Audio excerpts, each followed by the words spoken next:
Assalamualaikum warahmatullahi wabarakatuh. Perkenalkan, saya Elma Amika dengan NPM 1705160346 dari kelas 7B Analisa Laporan Keuangan Malam, mahasiswi Universitas Muhammadiyah Sumatera Utara. Materi kali ini yang akan saya bahas ialah analisis kebangkrutan menurut metode Alman-Ziskor. Yang pertama, apa sih pengertian dari kebangkrutan? Kebangkrutan adalah kondisi di mana keuangan perusahaan yang mengalami kesulitan keuangan dalam jangka pendek, atau dalam pengertian lainnya dapat dikatakan bila total kewajiban melebihi total aktiva. Untuk analisis kebangkrutan sendiri merupakan analisis untuk memperoleh tanda-tanda awal tentang kebangkrutan. Yang kedua ialah faktor-faktor penyebab kebangkrutan. Ada 3 faktor. Yang pertama, sistem perekonomian. Dalam sistem perekonomian, di mana roda perekonomian lebih banyak dikendalikan oleh persaingan bebas.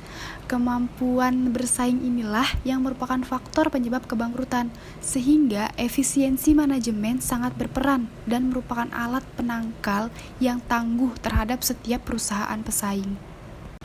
Untuk faktor yang kedua ialah faktor eksternal perusahaan. Kesulitan dan kegagalan yang mungkin dapat menyebabkan kebangkrutan suatu perusahaan kadang-kadang berada di luar jangkauan manajemen perusahaan. Berikut faktor-faktor dari eksternal perusahaan ada 4. Yang pertama, persaingan bisnis yang ketat. Yang kedua, berkurangnya permintaan terhadap produk atau jasa yang dihasilkan, turunnya harga jual terus-menerus, dan yang terakhir, kecelakaan atau bencana alam yang menimpa perusahaan. Untuk faktor yang terakhir ialah faktor internal perusahaan. Faktor internal yang menyebabkan kebangkrutan perusahaan dapat dicegah melalui berbagai tindakan dalam perusahaan itu sendiri. Faktor-faktor internal ini biasanya merupakan hasil dari keputusan dan kebijaksanaan yang tidak tepat di masa lalu dan kegagalan manajemen untuk berbuat sesuatu pada saat yang diperlukan. Faktor-faktornya ada 3. Yang pertama, terlalu besarnya kredit yang diberikan kepada debitur atau pelanggan.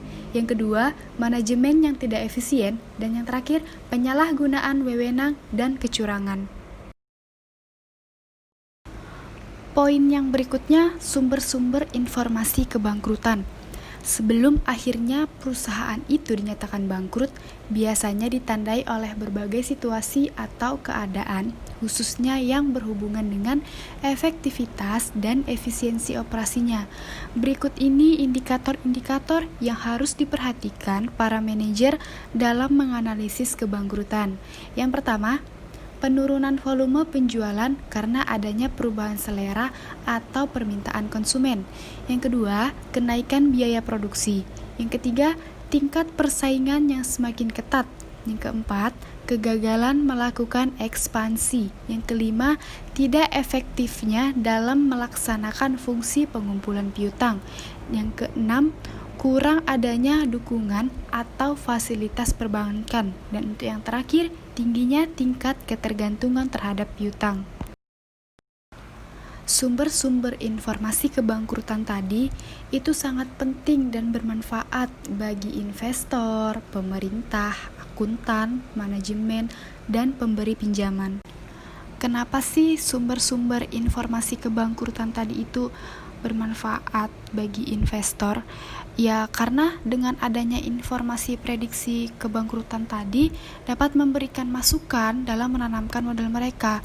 Apakah para investor itu akan menanamkan modal mereka atau malah menghentikan penanaman modal mereka ke perusahaan untuk melihat tanda-tanda kebangkrutan seawal mungkin dan kemudian mengantisipasi kemungkinan tersebut. Yang kedua ialah bermanfaat bagi pemerintah.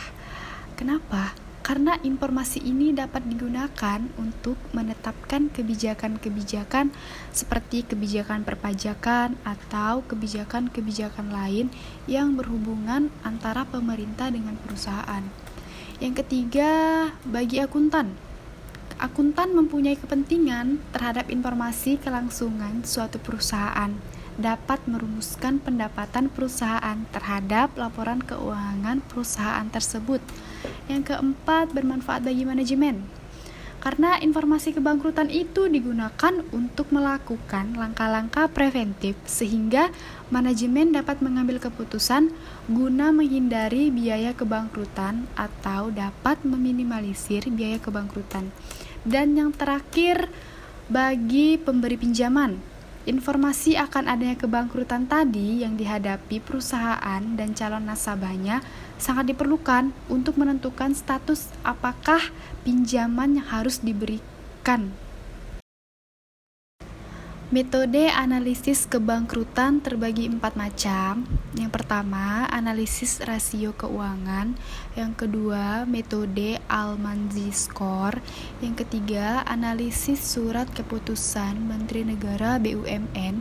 Dan yang terakhir, shutdown point dan shutdown cost. Tapi kali ini kita hanya membahas metode Almanzi Score. Pengertian metode Almanzi Score itu sendiri merupakan salah satu model multivariate yang telah dikembangkan oleh Edward Altman. Model ini menggunakan analisis keuangan yang dibuat dengan mengkombinasikan 5 rasio keuangan yang berbeda-beda. Dengan mendasarkan kepada rasio keuangan tersebut, metode Almanzi Score ini tadi berhasil dipergunakan untuk mengklasifikasikan perusahaan ke dalam kelompok yang mempunyai kemungkinan yang tinggi atau rendah untuk mengalami kebangkrutan.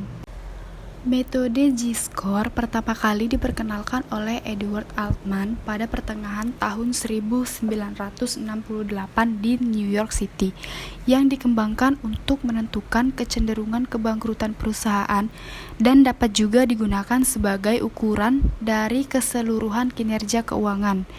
Edward melakukan penelitian terhadap kinerja keuangan perusahaan yang mengalami kebangkrutan dengan kinerja keuangan yang sehat.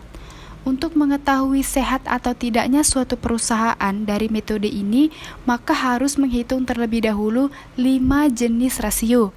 Rasio yang digunakan dari metode Almanzi Score adalah modal kerja terhadap total aktiva, laba ditahan terhadap total aktiva, laba sebelum bunga dan pajak terhadap total aktiva, nilai pasar modal terhadap total hutang, dan penjualan terhadap total aktiva.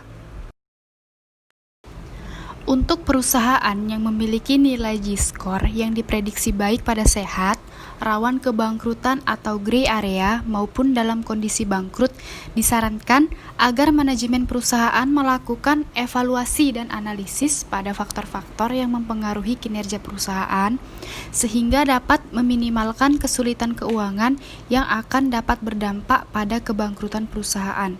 Perusahaan harus memperhatikan likuiditas perusahaan, menyeimbangkan aktiva lancar dan utang lancar, karena merupakan faktor penting dalam menghasilkan modal kerja guna menciptakan dan meningkatkan laba yang akan berdampak pada kenaikan harga saham sehingga akan meningkatkan nilai ekuitas pasar. Sekian materi yang saya sampaikan tentang analisis kebangkrutan menurut metode Almanzi Score. Video ini jauh dari kata sempurna. Apabila ada kesalahan dalam penyampaian, saya mohon maaf. Wassalamualaikum warahmatullahi wabarakatuh.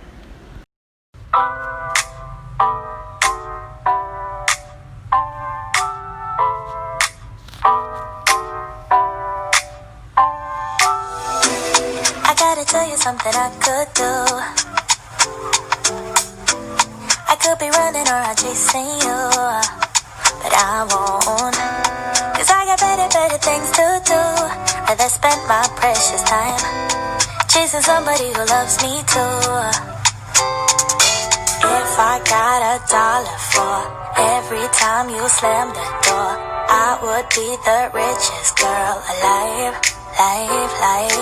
If you hadn't run away every time I asked you stay, you would sleep right next to me tonight.